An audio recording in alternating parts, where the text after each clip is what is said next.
আমার দুই বাংলা শ্রোতা বন্ধুকে নমস্কার, স্বাগত জানিয়ে শুরু করছি আজকের মহিলাদের আসর। আপনাদের সঙ্গে আমি শর্মিষ্ঠা।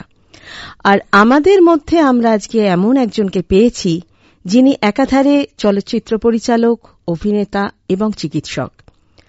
অন্য গুণগুলোকে পাশে রেখেই বলি, যাঁর পরিচালনায় আমরা দেখেছি চাঁদের পাহাড়, অ্যামাজন অভিযান এবং আরো আরো আরো অনেক। এবং আরো যেটা দেখেছি সেটা হলো ঋত্বিক ঘটকের জীবনী নির্ভর মেঘে ঢাকা তারা। মনে হয় না আর কিছু বলে দিতে হবে। আমাদের আজকের অতিথি প্রখ্যাত চলচ্চিত্র পরিচালক শ্রী কমলেশ্বর মুখোপাধ্যায়। নমস্কার, আকাশবাণী মহিলাদের আসরে আপনাকে স্বাগত। নমস্কার। আচ্ছা, মেঘে ঢাকা তারা এই নামে দুটো ছবি আমরা পেয়েছি, একটা 1960 সালে আর একটা 2013। তো প্রথমটি তো অত্যন্ত জনপ্রিয় এবং কালোজয়ী আমরা বলতে পারি, ঋত্বিক ঘটকের পরিচালনায় শক্তিপদ রাজগুরুর কাহিনী অবলম্বনে। এবং তারপরের যেটি 2013 সালে, সেটি ঋত্বিক ঘটকের জীবনী নির্ভর ছবি এবং আপনার পরিচালনায়, সেটাও অত্যন্ত জনপ্রিয় এবং আমাদের ভীষণ পছন্দের। তো আমার যেটা আজকে মনে হচ্ছে যে শক্তিপদ রাজগুরুর কাহিনী অবলম্বনে ঋত্বিক ঘটক যেটি করেছিলেন, সেই নামটা নিয়েই যে এই যে মেঘে ঢাকা তারা, তো ঋত্বিক ঘটকের যে অন্যান্য ছবিগুলো বা সমগ্র তার যে চলচ্চিত্র, তার যে নারী চরিত্র, সেগুলো যেন মেঘে ঢাকা, মানে আমরা বলতে পারি। তো এটা একেবারেই আমার মত, আমার ব্যক্তিগত মত, কিন্তু তারা মেঘে ঢাকা হলেও স্বকীয়তায় উজ্জ্বল। তো আপনি কি বলবেন? প্রথম কথা বলবো যে ঋত্বিক কুমার ঘটক, ঋত্বিকবাবুকে বুঝতে হলে ওনার জীবন যাপন এবং দর্শন, এই তিনটে বোঝাটা খুব জরুরি। এখন আমরা যেটা দেখেছি সেটা হচ্ছে যে ওনার যখন ছোটবেলাটা কেটেছে অবশ্যই ঢাকায়, কিন্তু ঢাকা থেকে তারপর যখন উনি কলকাতায় আসেন এবং বালিগঞ্জ গভর্নমেন্ট স্কুলের ছাত্র এবং পরবর্তীকালে প্রেসিডেন্সি কলেজের ছাত্র, তো ওনার যখন এই ছাত্রাবস্থায় উনি একই সঙ্গে কিন্তু নাটকের সঙ্গে জড়িয়ে পড়ছেন। নাটক বললে ভুল বলা হবে, আসলে মানে আইপিটি এর যে movement, Indian people's theatre association, তাদের সঙ্গে জড়িয়ে পড়ছেন, মানে গণনাট্য সংঘের সঙ্গে জড়িয়ে পড়ছেন। এবার আমরা যদি একটু পেছন ফিরে দেখি তাহলে দেখব যে 1943-এ এই গণনাট্য সংঘ তৈরি হচ্ছে এবং তার আগে যে প্রগতিশীল লেখক শিল্পী সংঘ, একটা ফ্যাসিবাদী মঞ্চ হিসেবে এসেছে তখন প্রথম মানে দ্বিতীয় মহাযুদ্ধের পরবর্তী সময়, মানে সেই সময়টায়। এবং সেখানে চিঠি দিয়ে রবীন্দ্রনাথ ঠাকুরও লিখছেন, বা তারাশঙ্কর বন্দ্যোপাধ্যায় তার প্রেসিডেন্ট নির্বাচিত হয়েছেন, এবং আমাদের যে বাঙালি বুদ্ধিজীবী যারা ছিলেন সেই সময়কার সকলেই রয়েছেন, এবং শম্ভুবাবু, বিজন ভট্টাচার্য, মনোরঞ্জন ভট্টাচার্য, তুলসী লাহিড়ী, এরা সবাই একসঙ্গে এই ভারতের গণনাট্য সংঘ তৈরি করছেন 43 সালে। তখনও কিন্তু দ্বিতীয় মহাযুদ্ধ চলছে এবং তখন ওদের প্রথম যে প্রযোজনা, সেই প্রযোজনা নবান্ন, যা একদম কিংবদন্তি হয়ে রয়েছে বাংলা নাটকের ইতিহাসে, সেই নবান্ন হচ্ছে। ঋত্বিক বাবুরা যখন আসছেন, মানে যখন সবে দেশ স্বাধীন হচ্ছে, তো তার আগে ধরুন একদিকে নৌবিদ্রোহ হয়েছে, একই সঙ্গে মানে খুব কাছাকাছি সময়ের মধ্যে আমরা একটা ভয়ঙ্কর দাঙ্গা দেখেছি, এবং ওই 43-এই আবার সেই দুর্ভিক্ষ দেখেছি, মন্বন্তর দেখেছি, মানুষকে মারা যেতে দেখেছি, ভাত দাও মা, ফ্যান দাও মা, এই একটা পরিস্থিতি ছিল। তো এই সময়ের যে পরিস্থিতি এবং ব্রিটিশ বিরোধী যে লড়াই, বিশেষ করে সশস্ত্র সংগ্রাম যেদিকে রয়েছে, মানে যেমন একদিকে নেতাজি রয়েছেন, অন্যদিকে মানে আমাদের এখানকার অনুশীলন সমিতি বা যুগান্তর পার্টির যে বিপ্লবীরা, তারা লড়ছেন, এই প্রেক্ষাপটটাই একটা জ্বলন্ত প্রেক্ষাপট। এবং সেই সময় আরো একটা খুব বড় ঘটনা ঘটতে চলেছে, সেটা হচ্ছে বাংলা ভাগ। যে বাংলা ভাগ নিয়ে 1905-এ রবীন্দ্রনাথ ঠাকুর নিজেই রাস্তায় নামছেন। সুতরাং এই পুরো যে রাজনৈতিক অস্থিরতা, সেইটা ঋত্বিকবাবুকে ভীষণভাবে নাড়া দিচ্ছে যখন উনি আসছেন কলকাতায়। এবং এসেই কিন্তু ওই যে নবান্ন আবার দ্বিতীয়বার অভিনীত হচ্ছে, এবং সেই নবান্ন যখন দ্বিতীয়বার অভিনীত হচ্ছে তিনি অভিনয় করছেন এবং তারপরেই কালো সায়র বলে আরেকটি নাটক লিখছেন। তারপরে নাটক লেখা শুরু হচ্ছে, জ্বালা ইত্যাদি শুরু হচ্ছে, এবং সেই সময় ধীরে ধীরে উনি দুটো বিষয়ের মধ্যে ঢুকছেন। একটা আইপিটিএ ছাড়াও একটা হচ্ছে তৎকালীন কমিউনিস্ট পার্টির সঙ্গে ওনার একটা মানে তার মধ্যে ঢুকছেন, এবং নিজেকে পিপলস আর্টিস্ট বলছেন। কেন না, তৎকালীন কমিউনিস্ট পার্টির যিনি সেক্রেটারি ছিলেন পিসি যোশী, মানে এইভাবে বলা যায় যেহেতু মহিলা মহলে বলছে যে কল্পনা দত্তর হাজবেন্ড পুরনচাঁদ যোশী, তো পিসি যোশী ওনাকে বলেছিলেন যে you are the only people's artist in India. তো সেইটা ওনার খুব বড় গর্বের জায়গা ছিল।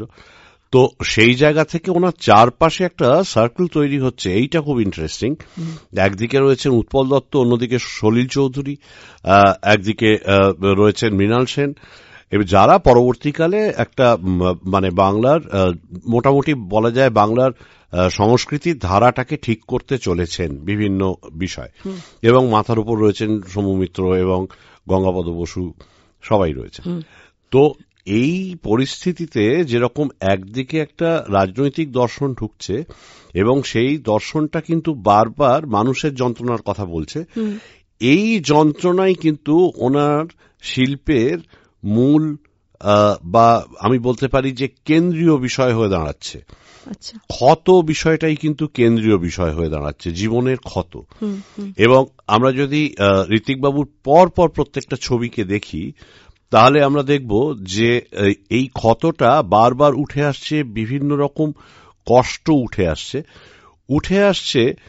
হয়তো সত্যজিৎ রায়ের কাজের ক্ষেত্রেও সেটা উঠে এসেছে, মানে অপু ট্রিলজির মধ্যে এসেছে, বা আমি বলবো আরো অনেক, মানে দেবী থেকে আরম্ভ করে জলসাঘর থেকে তৎকালীন দিনের যতগুলো ছবি, সবকটা ছবির মধ্যেই সেই বক্তব্য উঠে এসেছে। মৃণাল বাবুর ক্ষেত্রেও উঠে এসেছে, 22 শ্রাবণ কিংবা নীলাকাশের নিচে, সব ছবিতেই সেই কষ্টটা রয়েছে।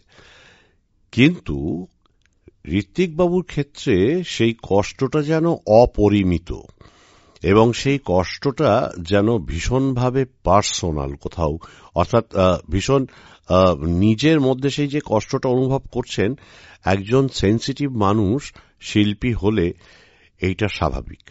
তার ফলে একটা জায়গায় দেখা যাচ্ছে যে তাকে বলা হচ্ছে তিনি বেশি মেলোড্রামাটিক, কিন্তু যে কথাটাকে মেলোড্রামা বলা হচ্ছে আমি বলবো যে না, সেটা মেলোড্রামা না, সেটা প্যাশন। ওই প্যাশনটা ওনাকে ঠেলে এগিয়ে দিচ্ছে অনেক উচ্চগ্রামে, মানে উচ্চকিত কথাবার্তা তার ছবি থেকে বেরিয়ে আসছে। এটা কিন্তু ওনার নাটকেও ছিল, মানে ধরুন জ্বালা নাটক, পরপর কলকাতায় 6টা আত্মহত্যার ঘটনা ঘটল, উনি সঙ্গে সঙ্গে রিয়্যাক্ট করলেন এবং রিয়্যাক্ট করে সঙ্গে সঙ্গে একটা মানে নাটক লিখে ফেললেন জ্বালা, এবং সেটাও মারাত্মক। তো একটা দিকে হচ্ছে যে যেখানে যখনই কোনো মানুষ প্রান্তিক হচ্ছেন, ঋত্বিকবাবু তাদের জন্য কষ্ট অনুভব করছেন, তাদের কথা বলছেন, সেটা পার্টিশানেই হোক এবং সেটা লিঙ্গভেদের প্রশ্নে হোক, তখনই কিন্তু মহিলাদের বিষয়টা, নারী চরিত্র তৈরি করার বিষয়টা ওনার মধ্যে এসে যাচ্ছে, এক। আর দ্বিতীয় হচ্ছে যে সেই যে কষ্ট যন্ত্রণাটা, সেটা ভীষণ স্পন্টেনিয়াসলি আসছে, মনে হচ্ছে কোথাও সাজানো কিছু নেই। সেখানে যে কষ্ট বা যন্ত্রণাটা আসছে সেটা দেখে মনে হচ্ছে যে কোথাও সাজানো কিছু নেই, পুরোটাই তার ব্যক্তিগত জায়গা থেকে যেন উঠে আসছে। এবার নারী চরিত্রের প্রশ্নে যখন আসছে, মানে নাগরিকে তো আমরা অতটা পাই না, তারপর থেকে পাচ্ছি, বোধহয় পাই, কি করে পাই আমি সেটা বলছি। ধরা যাক নাগরিকে যখন আমরা দেখছি যে এই রামু এবং সীতার চরিত্র, এই রামু এবং সীতা এবং তার পাশাপাশি শেফালি। আচ্ছা, এবার রামু জীবনের সর্বস্ব খোয়াচ্ছে, খুইয়ে তাকে তার যে স্বপ্ন, সেই একটা সুন্দর বাড়ি, সেই বাড়িটা ছেড়ে তাকে বেরিয়ে আসতে হচ্ছে, এবং বেরিয়ে গিয়ে তাকে আরো নিচুতলার নিম্ন শ্রেণীর মানুষের সঙ্গে থাকতে হচ্ছে। এতে একদিকে শেফালি, এক বোন, তিনি কিন্তু চলে যাচ্ছেন একটু ভালো জীবনের আশায়, বা কোট আনকোট গুড লাইফ আমরা যেটাকে বলি, একটু ভালো জীবনের আশায় তিনি ছেড়ে চলে যাচ্ছেন দাদাকে। কিন্তু সীতা যিনি ভালোবাসেন রামুকে, তিনি যাচ্ছেন না, তিনি কিন্তু কোথাও একটা উদ্বুদ্ধ করছেন হাল ছেড়ে না দিতে।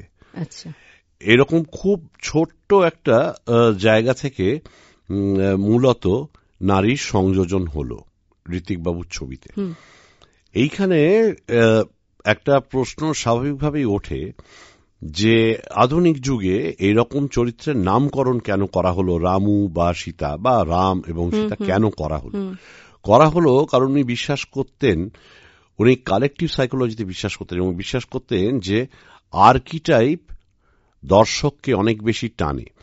অর্থাৎ আমাদের দেশে রাম পূজিত হন এবং সেটা আমরা ছোটবেলা থেকে যে কোনো বাড়িতে আমরা মানে পাতা না উল্টেও রামায়ণ পড়ে ফেলি, কেউ না কেউ আমাদের রামায়ণের গল্পটা ঠিক বলে দেন এবং রামের এই অস্তিত্বটা সারা ভারতবর্ষে আছে, সেই রকমই সীতার। তো উনি যেটা বলতে চাইছেন যে যদি আমাদের চরিত্রগুলো সেইভাবে নামাঙ্কিত হয় তাহলে সুবিধেটা হচ্ছে যে জনগণের বুঝতে অনেক সুবিধে হবে। এই আমরা যখন সাধারণত শিল্পে সবসময় আর্কিটাইপ ভেঙে কাজ করার চেষ্টা করি, নতুন কিছু করার চেষ্টা করি, উনি সেটা করছেন না। উনি আমাদের সভ্যতার একদম গোড়ায় যারা ছিলেন, অর্থাৎ মানে রাম সীতা, তাদের যে গল্প, সেই গল্পটাকে ধরে চরিত্রগুলোকে এস্টাবলিশ করার চেষ্টা করছেন এবং সেখানে কিন্তু সীতা অনুপ্রেরণার উৎস হয়ে দাঁড়াচ্ছে। পরবর্তী ছবি যদি ধরি, মানে বাড়ি থেকে পালিয়েতেও আমরা কিন্তু দেখব যে কাঞ্চন পালিয়ে গেছে, কিন্তু কাঞ্চন পালিয়ে গিয়ে সে একটা মানে শহুরে জীবন এবং শহুরে জীবনের মধ্যে ঘুরপাক খেতে খেতে বাচ্চা মিনির সঙ্গে তার একটা মজাদার সম্পর্ক হচ্ছে এবং সে আবার ফিরে আসছে বাবা মার কাছে। কিন্তু পালিয়ে কেন গেছিল এই প্রশ্নটা যদি করি, তখন কিন্তু উত্তরটা আসছে যে সেখানেও কোথাও একটা পিতৃতন্ত্র বা পুরুষতন্ত্রের সমস্যা রয়েছে। আচ্ছা, বাবার ক্ষেত্রে বাবার সঙ্গে মায়ের যে সম্পর্ক, বাবা কিন্তু কি কোনোভাবে ভীষণ ডমিনেটিং, যেটা কাঞ্চনের পছন্দ হচ্ছিল না। এবং তার মানে সেই কারণেই কাঞ্চনের এই বাড়ি থেকে চলে যাওয়া, তারপর এটা এই জার্নিটার মধ্যে দিয়ে বুঝতে পারা যে বাবার অর্থকষ্ট বা যদি বলি যে অনগ্রসরতা, তার বীজটা কোথায়, সেটা কোথাও একটা দারিদ্র একটা বিষয়, এবং তারপর ফিরে আসা। এর মধ্যেও কিন্তু সাবলাইম একটা বিষয় কিন্তু রয়েই গেল, সেটা হচ্ছে এই নারীর ভূমিকা আমাদের সমাজে যা বা যেভাবে তাঁদের দেখা হয়, সেইটা নিয়ে একটা প্রশ্ন কিন্তু উনি করেছেন। অযান্ত্রিকের ক্ষেত্রে তেমন কোনো ছাপ নেই। পরবর্তী ছবি অযান্ত্রিক, যদিও আমার মতে ওটাই আমার ঋত্বিকবাবুর শ্রেষ্ঠ ছবি বলে মনে হয়, কিন্তু তাহলেও বলছি সেটার মধ্যে এই ধরনের কোনো চরিত্র সেইভাবে আসেনি। কিন্তু তারপর এলো মেঘে ঢাকা তারা।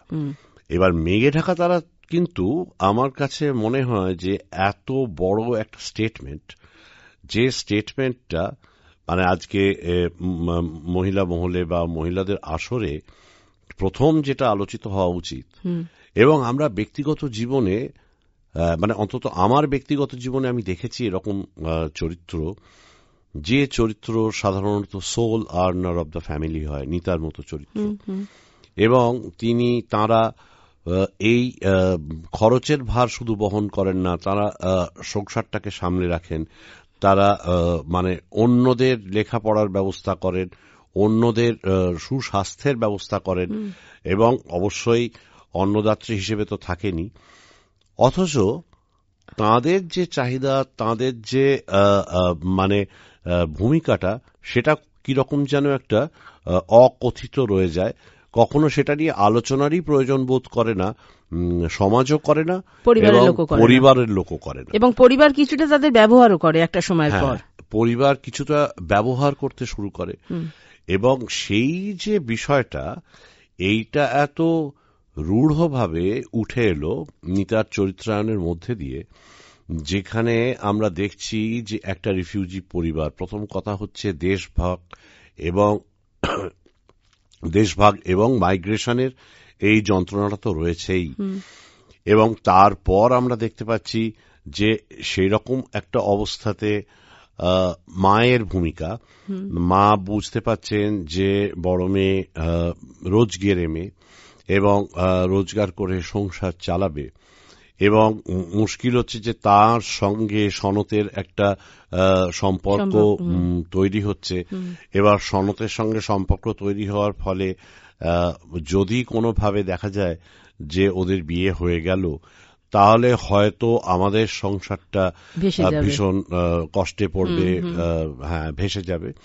এবং সেইখানে আর একটা বিষয় দেখা গেল যে সেখানে ছোট বোন, সেই ছোট বোনের সঙ্গে আস্তে আস্তে ছোট বোন যেন এগিয়ে দেওয়া হচ্ছে তাকে, এবং সনদকে প্রায় ছিনিয়ে নিয়ে চলে যাচ্ছে, এবং নিতা যক্ষা রোগাক্রান্ত হচ্ছে। আবার অন্যদিকে শিল্পীর স্বার্থপরতার জায়গাটা যদি আমরা দেখতে চাই, সেটা হচ্ছে যে শঙ্কর অর্থাৎ ভাই, সেই ভাই কিন্তু গান বাজনা নিয়ে মশগুল, এবং তার ক্যারিয়ার যদি বলি বা তার জীবন ক্রমশ উচ্চতায় চলে যাচ্ছে, কিন্তু কেউ জানতে পারছে না যে এরই মধ্যে নিতার যক্ষা হয়েছে। গল্পের বা ছবির সবচেয়ে বড় চমক যদি বলি তাহলে এইটা, সেটা হচ্ছে ছবিটা শুরু হয়েছিল নিতার চটিটা ছিঁড়ে যাওয়া দিয়ে, কিন্তু তারপর যখন নিতা অ্যাসাইলামে, তারপর যখন আমরা দেখছি আবারও একটি মেয়ে যাচ্ছে, আবারও একজন মহিলা যাচ্ছেন, আবারও তার চটিটা ছিঁড়ে গেল, আবারও তিনি আস্তে আস্তে ওই চটিটা টানতে টানতে হেঁটে যাচ্ছেন, এইটা কিন্তু একদম মানে বিষয়টাকে সর্বজনীন করলো, বিষয়টাকে ইউনিভার্সাল করলো, শুধু নয় বিষয়টাকে টাইমলেস করলো। কারণ এই যে মানে অব্যক্ত যে বিষয়টা, যে কখনো আলোচনার মধ্যেই আসে না, যে কারা এই মানে বিশ্ব পৃথিবীকে টেনে নিয়ে যাচ্ছেন। আমরা আমাদের সময়েও দেখেছি যে বিভিন্ন কারণে প্রচুর সফল পুরুষ, সেই তাদের নিয়ে অনেক হইচই হয়, কিন্তু আদৌ তারা বেঁচে আছেন কি করে, আমি আমার ব্যক্তিগত জীবনে বলতে পারি, বেঁচে আছেন কি করে বা কাজ করতে পারছেন বা এগিয়ে যেতে পারছেন কি করে, তার পেছনে যে একটা গভীর যন্ত্রণার গল্প থাকে, আত্মত্যাগের গল্প থাকে, সেই গল্পটাকে ঋত্বিকবাবু একদম মানে স্পষ্ট করে বললেন শুধু নয়, দেখালেন। এবং আমি জানি না যে মেঘে ঢাকা তারা দেখতে দেখতে তো আমার তো চোখে জল এসে যায়, সব সময় আসে, এবং ওই যে একটা আইকনিক ডায়লগ যে দাদা আমি বাঁচতে চাই, এটা যে প্রতিধ্বনিত হচ্ছে চতুর্দিকে, এইটাই বোধহয় সব থেকে সোচ্চার কান্না বলে আমার মনে হয়। আর আজকের পৃথিবীতে এই সময় লিঙ্গ বৈষম্যের সমস্যা এমন জায়গায় পৌঁছেছে, অর্থনৈতিক সমস্যাও যে জায়গায় পৌঁছচ্ছে, তাতে এই দুটো মিলে নারীদের যে অবস্থান, সেই অবস্থানে ওই চিৎকারটা যেন বারবার শুনতে পাই। তারও পরবর্তী ছবি যদি আমি কোমল গান্ধারের কথায় আসি, কোমল গান্ধার ঋত্বিকবাবুর নিজের জীবনের এক্সপিরিয়েন্সই বলা যায়, কারণ হচ্ছে আইপিটি এর নাটকের ওপরই, এবং সেখানেও আবার দেশভাগ আসছে। কিন্তু কোমল গান্ধারের একটা মানে অদ্ভুত জায়গা, সেটা হচ্ছে এই একদিকে ভৃগু, একদিকে অনুসুয়া। ভৃগু যখন এই নাটকের যে অচলায়তনের মতো একটা সংগঠন, সেই সংগঠনটাকে বদলানোর চেষ্টা করছে, তখন অনুসুয়া কিভাবে তার পাশে এসে দাঁড়াচ্ছে এবং খুব বলিষ্ঠভাবে দাঁড়াচ্ছে। এইবার কিন্তু আমরা নিতার থেকেও আরো একজন বলিষ্ঠ নারী চরিত্র পেলাম, মানে মহিলা চরিত্র, যে চরিত্র ইনফ্লুয়েন্সার হিসেবে কাজ করছে একটা ছবিতে, সেটা দেখতে পেলাম। তারপর সব থেকে হৃদয় বিদারক ছবি বোধহয় সুবর্ণরেখা। সুবর্ণরেখাতে যখন আমরা সুবর্ণরেখা নিয়ে কথা বলি, আমাদের প্রথম তো সুবর্ণরেখা একটা চাবুকের মতো গায়ে পড়ে। এই যে সুবর্ণরেখায় যে গুড লাইফের ট্র্যাপ, যে গুড লাইফের ট্র্যাপের মধ্যে পড়ে ক্রমশ অবিরাম হারিয়ে যাচ্ছে, এবং এই হারিয়ে যেতে যেতে তারপর বোনকে একসময় হারিয়ে ফেলছে। ঠিক, বোনকে একসময় হারিয়ে ফেলে পুরুষতন্ত্রের যাবতীয় যে লামপট্ট, সেই লামপট্ট বা লুম্পেনগিরি, সোজা কথা, সেই লুম্পেনগিরি তাকে এমন জায়গায় টেনে নিয়ে যাচ্ছে যে রূঢ় সত্য হলেও সে একটা মানে অন্ধকারাচ্ছন্ন দুনিয়ায় সে গিয়ে আবার তার বোনের মুখোমুখি হচ্ছে, এবং সেটা দাদা বোন কেউই সহ্য করতে পারছে না। এটা একটা চূড়ান্ত কষ্ট। এবং ছবির নাম সুবর্ণরেখা। সুবর্ণরেখা কথাটা শুনলে আমাদের একটা অপূর্ব নদীর কথা মনে হয়। একটা নদী যদি আমি জীবন ধরি তাহলে অপূর্ব জীবনের কথা মনে হয়, কিন্তু সেই সুবর্ণরেখায় কতখানি রূঢ় বাস্তব রয়েছে তার চারপাশে। এক, অন্য দেশ থেকে ছিন্নমূল হয়ে আসা মানুষ। দুই হচ্ছে এই পারিবারিক সম্পর্ক ভেঙে গিয়ে এই ভয়ঙ্কর যে সমাজ, সেই সমাজ একই সঙ্গে কোথাও একটা ক্রেতা বিক্রেতার সম্পর্ক নিয়ে চলে এলো দাদা আর বোনের মধ্যে। এটা মর্মান্তিক। এবং দারিদ্র তো আছেই, একটা বড় দারিদ্র তো তার সঙ্গে আছে। এইরকম মর্মান্তিক সত্যিগুলো ঋত্বিক বাবুর ছবিতে উঠে আসছিল। কিন্তু তারপরে যখন আমরা তিতাস দেখছি,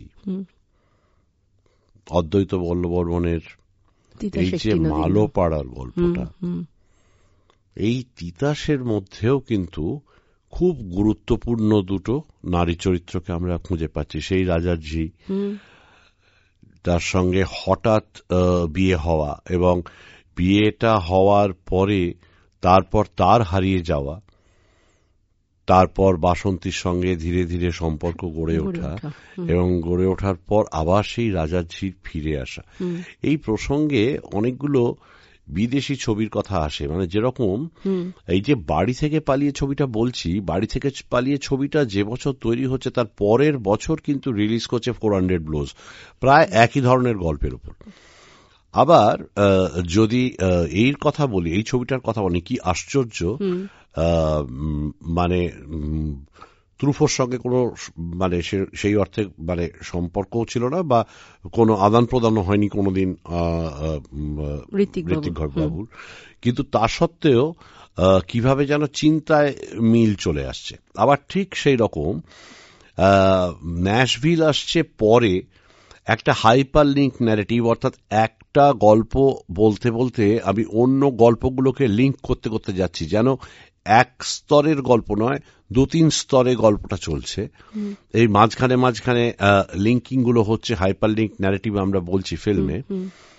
কিন্তু সেই গল্পটা কি অদ্ভুতভাবে তৎকালীন দিনে ঋত্বিকবাবু করে ফেলছেন, এবং এই যে করছেন তখন তার মধ্যে মানে পুরো প্রাণটা রয়েছে। মনে হচ্ছে যেন মালোপাড়ায় বসে যেভাবে অদ্বৈত বল্লবর্মণ লিখেছিলেন ঠিক সেইভাবেই হয়তো তিতাস একটি নদীর নামটা আবার নতুন করে লিখছেন ঋত্বিকবাবু, এবং এই নারী চরিত্রগুলো সেখানেও খুব প্রধান হয়ে উঠছে। কিন্তু সব থেকে বেশি নারী চরিত্র যদি প্রাধান্য পেয়ে থাকে কোথাও, যখন তিনি গোটা বাংলাটাকেই একটি নারীর মধ্যে এপিটোমাইজ করার চেষ্টা করলেন, বঙ্গবালা। এই যে বঙ্গবালার চরিত্র নির্মাণ, এবং ঠিক বাংলার যে মুখ, এই বাংলার মুখের মতো করে মানে একটা ছবিতে এই বঙ্গবালা চরিত্রের আসা, এবং সেই বঙ্গবালা এপার বাংলা ওপার বাংলা এর বাধা মানছে না, এই সীমান্ত না মেনে, এই যে কাঁটাতারের বেড়া না মেনে একজন একটা দেশ থেকে আর একটা দেশে চলে এসছে। একজন ভবঘুরে শিল্পীর সঙ্গে তার দেখা হচ্ছে, এই ভবঘুরে শিল্পীর সঙ্গে রয়েছে হচ্ছে আর একজন নতুন মানে নতুন প্রতিভা, সেই রকম এক শিল্পী। এরা তিনজনে মিলে একসঙ্গে বেরিয়ে পড়েছে জীবনের, আমি বলবো জীবনের যে পরিক্রমা, সেই পরিক্রমার মধ্যে এবং কোথাও একটা সমস্ত প্রশ্নের উত্তরের আশায়, এবং সেই প্রশ্নের উত্তর পেতে একবার চলে যাচ্ছেন তার মানে স্ত্রীর কাছে, আবার কখনো চলে যাচ্ছেন একটা জঙ্গলে যেখানে বিপ্লবীরা লড়াই করছে তাদের কাছে, আবার চলে যাচ্ছেন একটা মানে ইন্টেলেকচুয়াল সার্কেল, যেখানে মানে এলিট ইন্টেলেকচুয়াল সার্কেলের মধ্যে, কিন্তু বঙ্গবালাকে নিয়েই তিনি ঘুরছেন।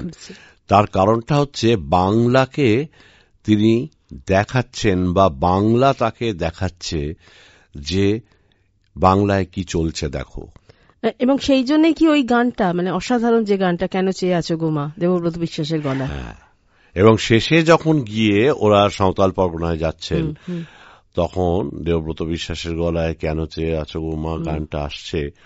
বিশেষ করে সেই ভাতের থালাটাতে যখন মানে লাথি মেরেছে তখন, এবং তখন বঙ্গবালার যে চাহনি, অর্থাৎ এ যেন মনে হচ্ছে যে মাকে বা বাংলাকে কেউ মানে দূরে সরিয়ে দিতে চাইছে, এবং তার ফলে মায়ের যে রাগ বঙ্গবালার চোখের মধ্যে দিয়ে বেরিয়ে আসছে, সেগুলো সত্যি অবিস্মরণীয় ঘটনা।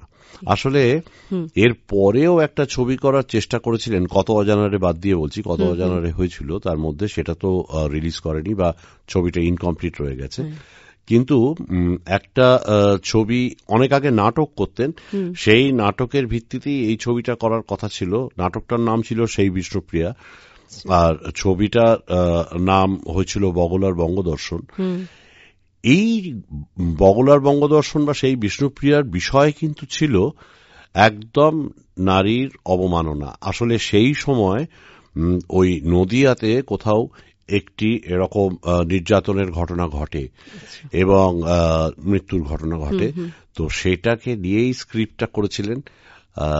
ঠিক আজকে যেরকম আমরা দেখতে পাচ্ছি, সেইটাকে নিয়েই স্ক্রিপ্টটা করেছিলেন, এবং পরবর্তীকালে সেটা নাটক হিসেবে, পরবর্তীকালে সেটা ছবি করার প্ল্যান ছিল।